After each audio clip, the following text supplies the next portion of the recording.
Hello lovely students, this is Aadhya. Welcome back to the channel. आज हम 8th class की exercise 3.3 का question number 7 ले रहे हैं। मेरे पास न्यू एडिशन, जैसे कि आपको मैं दिखा रही हूँ कि new edition maths NCERT book है मेरे हाथ में, और मैं इसका क्वेश्चन नंबर 7 आपके साथ शेयर कर रही हूँ, जिसका डायग्राम यानी कि फिगर मैंने बोर्ड पर ऑलरेडी बना दी है। हम एक बार क्वेश्चन रीड करेंगे और आप प्लीज ध्यान से सुनिएगा कि क्वेश्चन हमसे क्या डिमांड कर रहा है और हमने क्या दे रखा है। दोनों ही चीजें बहुत ज्यादा मैटर करती हैं कि क्या गिवन है और क्या फाइंड आउट करना है। आइए स्टार्ट करते हैं। द एडजेसेंट फिगर हो इज अ पैरेललोग्राम। हमें क्वेश्चन में बता दिया गया है कि HOPE होप एक पैरेललोग्राम है। तो हम गिवन की कैटेगरी भी साथ में साथ लिख लेते हैं। हमारी गिवन की ये हेडिंग आ गई है। फर्स्ट पॉइंट में हम लिख रहे हैं होप इज अ पैरेललोग्राम। ये पैरेललोग्राम की शॉर्ट फॉर्म है, उसको शॉर्ट में इस तरह से लिखा जाता है। अगर आप चाहें तो फुल फॉर्म भी लिख सकते हैं। Find the angle measures x, y and z। यहाँ पर 3 एंगल मेजर किए लिखे गए हैं x, y, z की फॉर्म में। इनको आपको फाइंड आउट करना है, और 2 एंगल्स आपको क्वेश्चन में ऑलरेडी उनकी मेजरमेंट दे रखी है, यानी कि एक ये एंगल और एक 40 डिग्री का एंगल। तो यहाँ पर हम इस पॉइंट को चाहो तो आप कोई पॉइंट दे सकते हो, अदरवाइज क्वेश्चन में ये 40 और 70 दिया ही है। और हम चाहें तो इसको नाम देना चाहें तो दे सकते हैं। हम इसको A नाम दे देते हैं, कैपिटल A। तो हमारे पास 2 एंगल्स गिवन हो गए। एक का नाम है EHP 40 डिग्री, EHP। जिस अल्फाबेट के ऊपर एंगल बनता है उस अल्फाबेट को सेंटर में लिखा जाता है। इस बात का ध्यान आपको हमेशा रखना है। फिलहाल यहाँ पर भी देखिए O पर 70 डिग्री बन रहा है, तो आपका जो O है वो सेंटर में आना चाहिए। तो आप चाहें तो इसका नाम POA लिख सकते हैं या AOP। POA लिखें या AOP, उससे आपका क्वेश्चन रॉन्ग नहीं होगा। राइट, ये हमें गिवन था। अगली हेडिंग आती है टू फाइंड। हमें क्या निकालना है? X, Y, Z। ये तीनों अननोन चीजें हैं हमारे पास, जिनकी वैल्यूज हमें फाइंड आउट करनी है। तो नेक्स्ट हेडिंग आती है सॉल्यूशन, जिस पर आपको बहुत अच्छे से फोकस करना है। आइए देखिए कैसे हम इस क्वेश्चन को सॉर्ट आउट करते हैं। देखिए, सबसे पहले आपको मैं एक बात बोलूंगी कि आप इस फिगर में इस एंगल को कुछ नाम दे दीजिए, जो मैंने अभी मार्क किया। मैं इसको स्मॉल a दे देती हूँ। नाम ऐसा देना है जो वहां पर ऑलरेडी ना हो, कुछ हटकर देना है, नहीं तो मिक्स हो जाएगा। तो इसीलिए मैंने इसको स्मॉल a दे दिया है। राइट, अब आपको पता होगा पैरेललोग्राम की प्रॉपर्टीज के बारे में कि पैरेललोग्राम के ऑपोजिट एंगल्स हमेशा इक्वल होते हैं। ऑपोजिट एंगल मींस आमने सामने। तो फिलहाल यहाँ देखिए A के सामने है X, ठीक है, ये आपस में इक्वल होंगे, बट अभी इनको लेने का कोई फायदा नहीं होगा, क्योंकि हमारे पास X भी नहीं है, हमारे पास A भी नहीं है।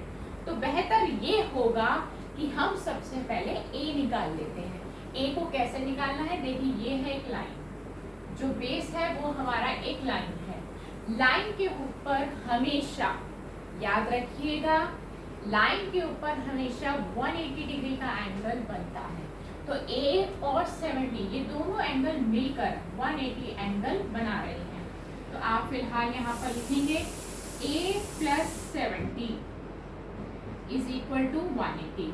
आप चाहें तो इसका रीजन लीनियर पेयर भी दे सकते हैं, क्योंकि एक लाइन के ऊपर 2 एडजेसेंट एंगल्स का सम हमेशा 180 होता है, और उसका reason by linear pair axiom लिखा जाता है।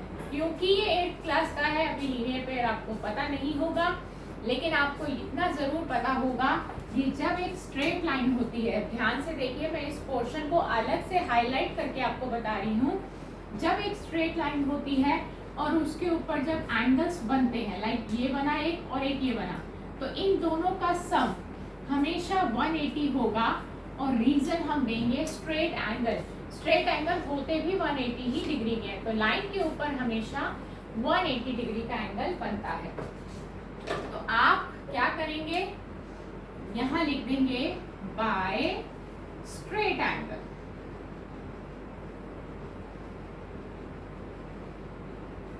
राइट, आपके पास ए आ जाएगा +70, उधर जाकर माइनस होगा, और आपके पास ए की वैल्यू आ जाती है 110, और आप इसको फर्स्ट इक्वेशन भी मार्क कर देते हैं। मैं इसको रख कर रही हूँ क्योंकि इसकी अब रिक्वायरमेंट नहीं है। अब आ जाते हैं उसी प्रॉपर्टी पर वापस जो मैंने अभी जस्ट कुछ मिनट पहले आपके साथ डिस्कस करी कि पैरेललोग्राम के ऑपोजिट एंगल्स हमेशा इक्वल होते हैं। तो x हमारा a के इक्वल होगा क्योंकि ये आमने सामने यानी कि ऑपोजिट है। आप लिखेंगे x = a और ब्रैकेट में लिखेंगे opposite angles of a parallelogram are equal. ये इक्वल है, और a की वैल्यू आप कहां से कॉपी कर रहे हैं, आप a की वैल्यू कॉपी कर रहे हैं फर्स्ट इक्वेशन से 110 जो आपके पास ऑलरेडी आ चुकी है। आप इसको बॉक्स में हाईलाइट कर दीजिए, और आपने जो a की वैल्यू 110 डाली है आप लिख दीजिए फ्रॉम फर्स्ट इक्वेशन। आपने कहां से पुट करी है वैल्यू, इक्वेशन 1 से उठाई है, तो आपके पास पहला अननोन वेरिएबल की वैल्यू आ गई है 110। चलते हैं y की तरफ। आप बहुत ध्यान से देखिए जो अब मैं आपको दिखा रही हूँ कि एक z की शेप बन रही है। मेरे मार्कर को देखिए जिसको वो बोल्ड कर रहा है, ये z बन रहा है। अगर आपको नहीं दिख रहा तो मैं आपको ड्रॉ करके दिखा देती हूँ। ये वो पोर्शन ऐसा है, ऐसा z लिया है मैंने, ऐसा लाइक दिस, और ये एंगल और ये एंगल, ये 40 है। जो फिगर में मैंने उसका एक पोर्शन आपको ड्रॉ करके दिखाया, जो मैं आपको दिखाना चाहती हूँ मैंने उसको अलग से ड्रॉ करके दिखाया है। This is the shape of z, और ये जब z बनता है तो ऑल्टरनेट इंटीरियर एंगल्स बनते हैं। ऑल्टरनेट नाम तो उनका ऑल्टरनेट इंटीरियर एंगल्स ही रहता है, लेकिन वो इक्वल तब होते हैं जब लाइंस पैरेलल हैं। अब क्योंकि पैरेललोग्राम की ऑपोजिट साइड्स हमेशा पैरेलल होती हैं, तो हमारे को यहाँ से ये पता चलता है कि ऑल्टरनेट इंटीरियर एंगल्स इक्वल होंगे। तो आप सीधा डायरेक्टली लिख सकते हैं y = 40, और ब्रैकेट में रीजन देंगे ऑल्टरनेट इंटीरियर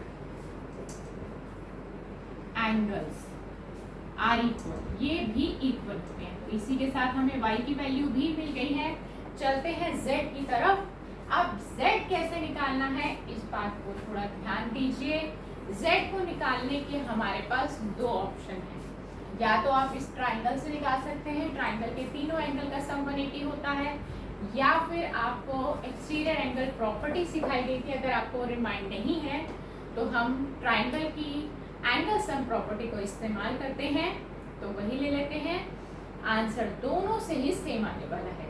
एक ट्राइंगल के तीनों एंगल का सम हमेशा 180 होता है, ये बात आपको याद रखनी है, छोटी क्लासेस में भी आपको समझाई गई होगी।